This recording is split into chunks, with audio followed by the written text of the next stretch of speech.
Magandang gabi po. Medyo overtime tayo konti para mabawasan ang trabaho bukas.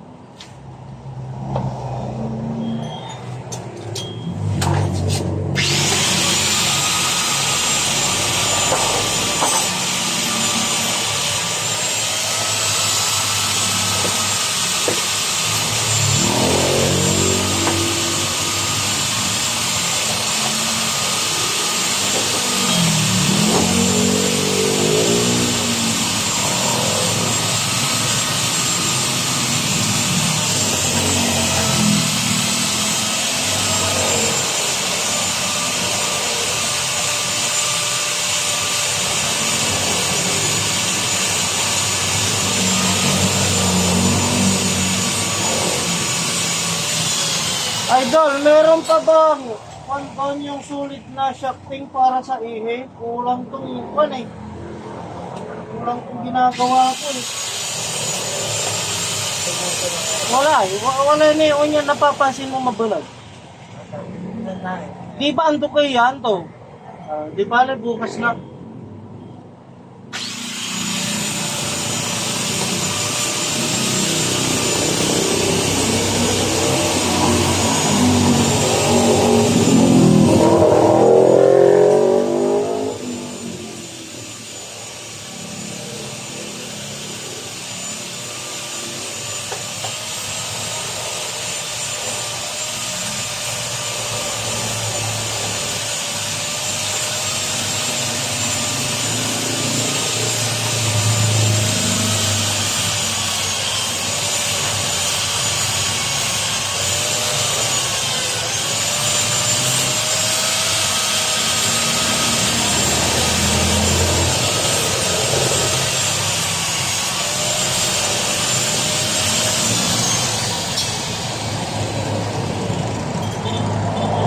Magandang gabi mga customers.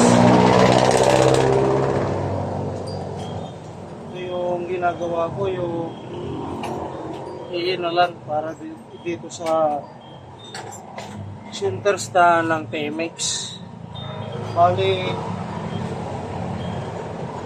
ito, binaklas ko yung original ng aking TMX para pinagsusukatan. Ang ginawa ko pala dito sa pinakaihi niya, ito solid to. Yung original kasi may butas, ito binubutasan. Eh minsan nababali yung alambre. Kaya kung ano yung tawag dun sa pinapasok dyan na parang alambre. Kaya ang ginawa ko na lang, para plug and play siya, nilagyan ko ng tornilyuhan dito para bibilihan ko ng washer. May washer, washer na mas malapat siya para pag pinasok dito, yan, ito tornilyo lang to. At yung washer niya na malapat, hindi na siya lulusot. Ito kasi medyo maliit yung tornilyo niya, hindi naman pwedeng malapat yung pinakano niya dahil hindi naman papasok. Kaya bibilihan ko na lang ng washer na para hindi siya lumusot. Tingnan nyo po yung ihi niya na ginawa ko. Talagang 0-0 siya. At itry naman natin dito sa center stand na ginawa ko. Naglagay ako dito ng bali doble yung nilagay ko dito. Doble yung pinakatubo niya. Yan, doble. Para dagdag tibay. Yan. Swabe-swabe lang din. 0-0 lang din yung pinaka-spacer niya dito. Kaya pag nakasalpak na to sa motor, hindi siya maalog. Dahil saktong-sakto lang. Ayan. Wala siya masyadong uga. Parehas na parehas lang dito sa stock. Kaya ginaya talaga natin. Ito nga medyo malaki pa yung uga niya eh. Medyo malaki yung uga niya dito sa original. Dahil luma na kaya medyo lumuwag na yung loob. Ito, mapapansin nyo, wala siya masyadong buka. Pero swabe-swabe. Yan yung center stand natin.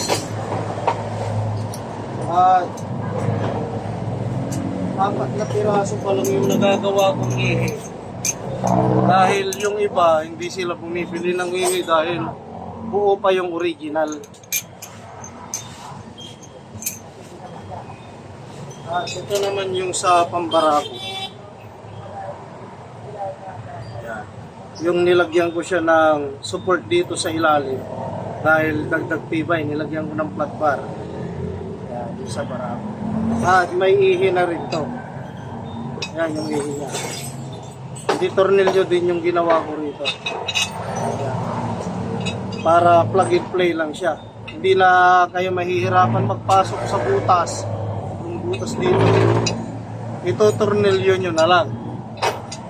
Kasi yung iba, sila yung nagsasalpak, ino-order ko, hirapan pa sila magpasok. O minsan, natatanggal pa yun. Ito, kahit higpitan nyo ng todo, hindi naman na rin kailangan baklas-baklasin to at hindi na rin naman kakalawangin to dahil stainless na yung ihi, stainless na rin yung center stand. Baga, pamatagalan.